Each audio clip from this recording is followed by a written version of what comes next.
Jeste, brate, ja sam Moca, imigrant, brate, i u današnjem videu se bavimo, brate, life coachingom i ekonomijom, zato što u prošlom videu ste videli da sam pojao voće, brate, i onda sam se setio prastarog filozofskog, brate, imigrantskog pitanja, koje glasi, Ako je voće stvarno dobro za nas, ko što kažu svi nutricionisti i roditelji i brate moj burazer i tako, neki ljudi. Ako je voće stvarno dobro za nas, ako ga je Hristos bacio sa, brate, neba na poljanu, brate, da bismo ga mi jeli i bili zdravi, brate. Zapitajte se onda zašto, brate. Zašto je voće ogavno ako nije hladno, brate? A zašto voće uvek propadne ako ga držite u frižideru, brate? Znate zašto? Jer je to neka novčana prevara, brate.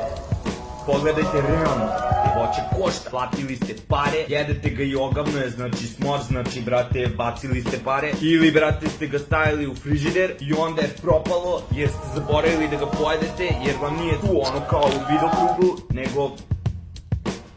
Znači, brate, pukli ste pare, brate. Jer ako vi tu ne vidite da vas neko krade, brate, da li su nutricionisti ili roditelji ili moj burazer ili tako još neki ljudi, onda ste slepi. Zato sam ja kao life coach, brate, dobar čovek, snimio ovaj klip da bih vam otvorio oči. Samo sam to hteo da kažem.